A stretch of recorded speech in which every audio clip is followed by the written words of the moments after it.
नमस्कार. दासबोध नित्यपाठ 21वी ओवी. प्रपंच सांडून परमार्थ केला, तरी अन्न मिळेना खायला, मग तया करंट्याला परमार्थ कैचा. म्हणजे की तुम्ही विद्यार्थी दशेत समजा अभ्यास केला नाही, काही स्किल्स डेव्हलप नाही केल्या, तर तुम्हाला कदाचित नोकरी नाही लागणार. आणि मग जसं तुकारामांचं उदाहरण घेतलं की त्यांच्याजवळ सगळे स्किल्स होते, पण त्यांना साधे पडल्यामुळे त्यांना मग लोकांनी पॉलिटिक्सचे शिकार केले, ती गोष्ट वेगळी.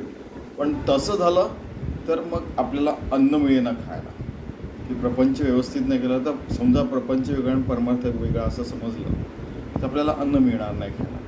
कारण की बरेचदा असं होतं, खरं पाहिलं तर प्रपंच परमार्थ एकच आहे. स्वयंपाक पण देवाकरता करतोय आहे, आपलं ऑफिसचं काम पण देवाकरता करतो आहे, प्रत्येक चांगलं बोलणं वागणं देवाकरता करतो आहे, तर तो परमार्थ आहे. आणि जो देवाकरता करत नाही मग तो प्रपंच झाला, असं त्याचा खरं तर म्हणण्याचा अर्थ आहे.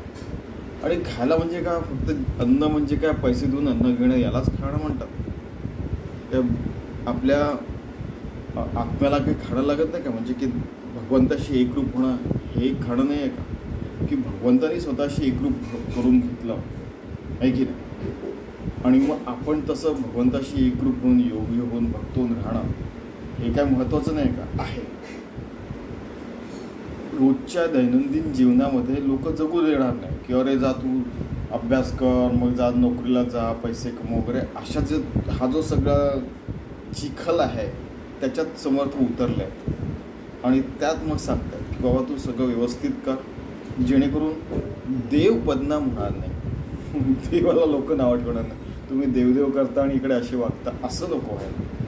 तुम्ही देवदेव करता तर आपलं चालणं बोलणं वागणं पण देवासारखं, चांगलं साधू संतांसारखं, व्यवस्थित सज्जनांसारखं तरी पाहिजे, असं त्यांचा बोलण्याचा अर्थ आहे.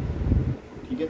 तसं आपण एक सुंदर जीवन जगायचा प्रयत्न करूया. समर्थांचं आनंदवन भुवन जसं आहे तसं आपण राहायचा प्रयत्न करूया, की सगळं व्यवस्थित आपल्या जीवनात आणि इतरांच्या जीवनात पण यायला पाहिजे.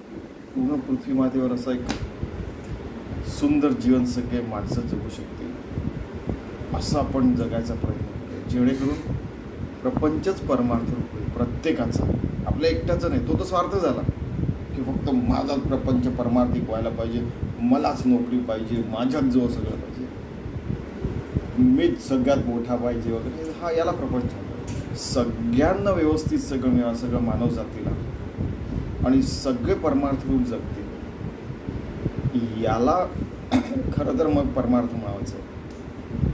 नाहीतर मग आपण मजेत राहतो आहे, आपले इथले लोक सगळे मजेत आहेत, पण आपण परमार्थी करून मिरवतो आहे, तो प्रपंचच झाला, असं समर्थांचं मत आहे. तर आपण व्यवस्थित जगूया, सगळ्यांना पण व्यवस्थित जगायला मदत करूया, आपण परमार्थ होऊया, सगळ्यांना परमार्थी व्हायचा प्रयत्न करूया. आणि आपल्या जीवनातलं आणि सर्वांच्या जीवनातलं करंट पण जायला पाहिजे मानव जातीचं, असं आपण जगूया, जेणेकरून आनंदवन म्हणून पूर्ण पृथ्वी मातेवर तयार, असं त्यांना म्हणायचं समर्थ आपल्यासाठी. चला आपण तसं करायचा प्रयत्न करूया.